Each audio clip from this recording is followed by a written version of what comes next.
Entends-tu le vol noir des corbeaux sur nos plaines?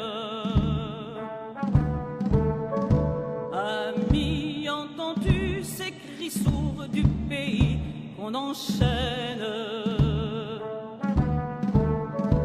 Oh, et partisans, ouvriers et paysans, c'est l'alarme. Ce soir,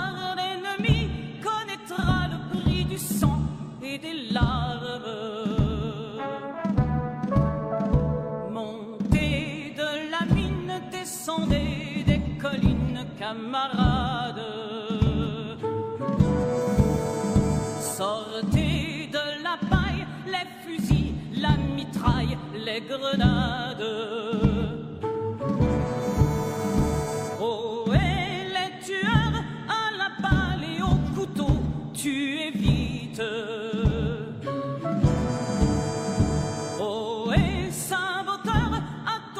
À ton fardeau, dynamite. C'est nous qui brisons les barreaux des prisons pour nos frères. La haine à nos trousses et la faim qui nous pousse la misère.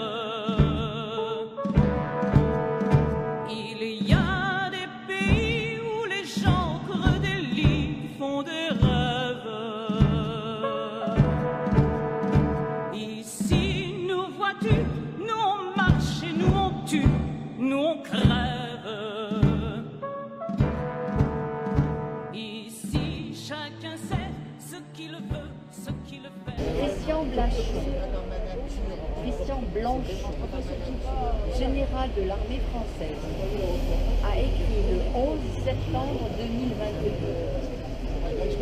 Même si j'étais entièrement vacciné, j'admirerais les non-vaccinés pour avoir résisté à la plus grande pression que je n'ai jamais vue, y compris de la part de conjoints, de parents, d'enfants, d'amis, de collègues et de médecins. Les personnes qui ont été capables d'une telle personnalité, d'un tel courage, d'une telle capacité critique, incarnent sans aucun doute le meilleur de l'humanité. On en retrouve partout, dans tous les âges, niveau d'éducation, pays, opinion. Ils sont d'un genre particulier, ce sont les soldats que toute armée de lumière souhaite avoir dans ses rangs. À la fin du message, il dit « C'est vous avez passé un tel inimaginable que beaucoup de marines, commandos, bérets verts, astronautes et génies les plus coriaces n'ont pu surmonter. Vous êtes fait de l'étoffe des plus grands qui ait jamais vu. Ces héros nés parmi les hommes ordinaires qui brillent dans l'obscurité. » Merci à lui. Et merci à vous. Bravo.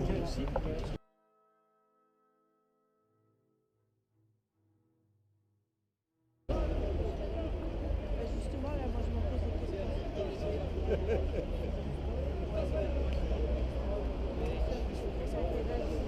Toi-même.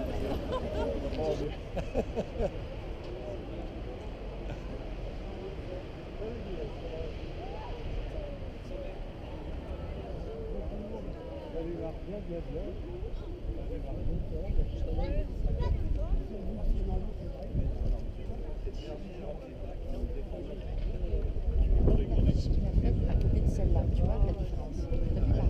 Tu as vu ce qu'elle a écrit? Regarde, alors si vous la prendre en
Fidèle. Il dit que Valence commence, donne l'exemple, mais il y a beaucoup de villes en France actuellement. Et puis, il n'y a pas que les patriotes, hein. Il y a, je veux dire, des gens qui viennent de partout. Nos chers gilets jaunes sont là, des gens de droite, de gauche, de toutes obédiences qui sont là. Et je pense qu'il y a une très grande unité actuellement à ce niveau-là. Alors, si tu demandes aux gens s'il faut punir un méchant, tout le monde va te le dire, mais bien sûr. Donc, on te dit, tout le monde est pour la guerre. Mais, si tu demandes aux gens, est-ce que vous voulez aller faire la guerre là-bas? Est-ce que vous pensez que c'est bien d'envoyer des armes pour que ces pauvres gens se fassent massacrer par dizaines de milliers? Là, il y a beaucoup moins de gens qui sont d'accord. Voilà. Et donc, on est dans la continuité de toutes les autres manifs aussi, parce que la première chose que je te disais, c'est qu'on est là pour la vérité en premier. On a le même problème. Les médias achetés te donnent une doxa, donc où est la vérité pour savoir ce qui se passe réellement? Tu ne sais pas. Deuxièmement, il y a quelques-uns là-haut avec Macron qui décident, on envoie des chars ou on n'envoie pas. On en parle à peine, même pas au Parlement, c'est-à-dire, et le peuple, lui, il compte plus pour rien. Et finalement, le résultat, c'est qu'on est dans un très grand malaise, quoi. Voilà. Donc je pense que là, le thème pour la paix rassemble beaucoup de gens, non seulement en France, mais dans toute l'Europe. Voilà. En Allemagne, en Italie, dans beaucoup de pays, il y a des très grosses manifestations, mais qu'on ne verra jamais dans les médias. Merci mon cher Cycloman. Merci.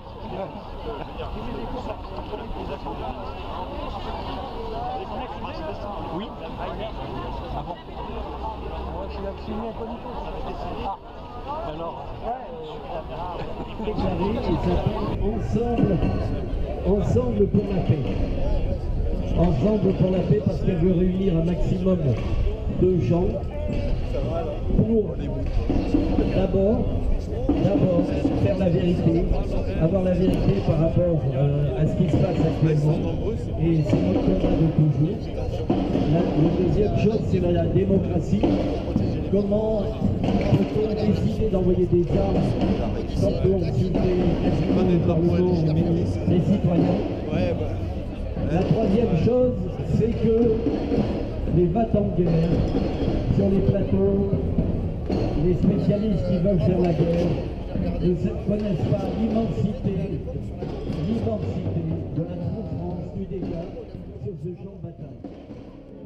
Non, ça pas un problème. Nous sommes le monde de demain.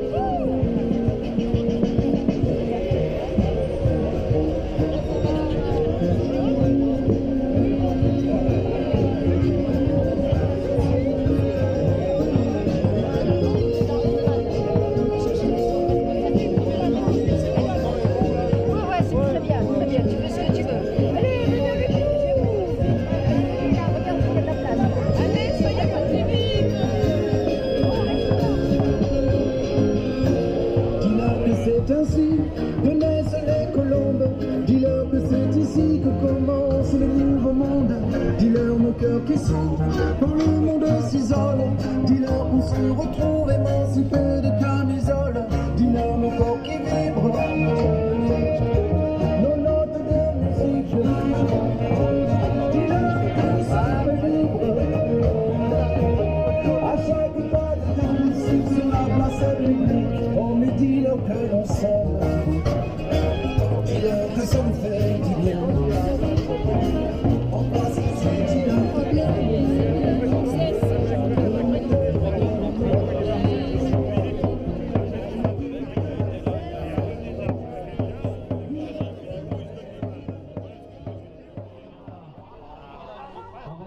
de donner quelques petits mots par rapport à notre rassemblement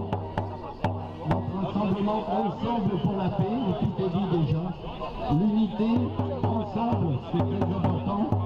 Et la paix, plus que jamais aujourd'hui, est une urgence face à cette guerre en Ukraine. Et répétons-le, nous ne sommes ni pour l'Ukraine ni pour la Russie.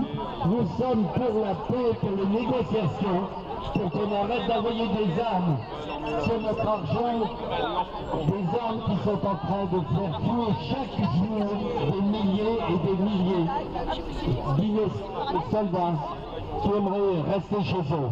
La négociation est la seule porte de sortie. Nous n'avons plus d'informations. Nous avons une propagande. Ce qui s'est passé pour la politique sanitaire se repasse pour la guerre en Ukraine. Les médias ne diffusent plus qu'une doxa, une propagande, et nous voulons la vérité.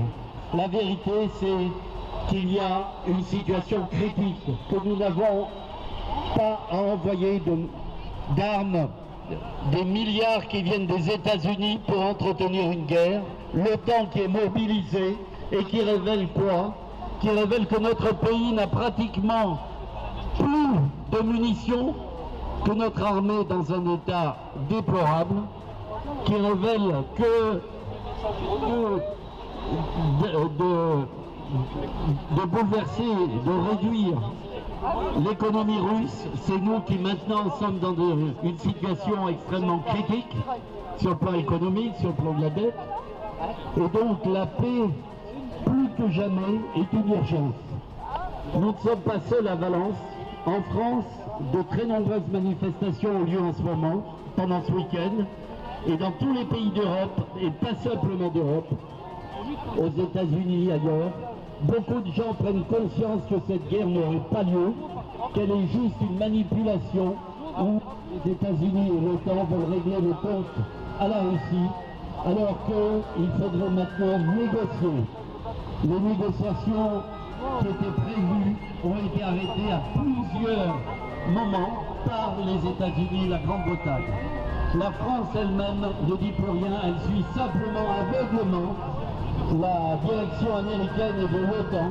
Nous sommes les premiers à envoyer des armes, nous sommes les premiers à fournir des armes, que l'on envoie une aide humanitaire, que l'on ait justement beaucoup de compassion pour les réfugiés. C'est tout à fait normal, mais que l'on envoie des armes, que l'on continue à vouloir la guerre pour avoir la paix, c'est une honte absolue. Le deuxième point, c'est que la démocratie est très actuellement, puisque M. Macron et quelques personnes décident, si l'on envoie des avions, que le Parlement n'est plus consulté et que le peuple, lui, n'a plus rien à dire. Or, si l'on demande au peuple, on l'a fait dans tous les sondages, les jeunes, est-ce que vous voulez aller vous battre en Ukraine? Les mamans, est-ce que vous voulez envoyer vos enfants vous battre en Ukraine? Non! Non, personne ne veut. On veut la paix, on veut arrêter cette mascarade. Et c'est pour cela que de plus en plus, en Europe, en France, les gens se lèvent pour dire arrêtez cette guerre atroce avec des centaines de milliers de morts, alors que nous vivons ici, dans un régime où l'on nous ment, où l'on triche, où la vérité est bafouée chaque jour comme elle a été pour la politique sanitaire, pour la politique énergétique. Voilà.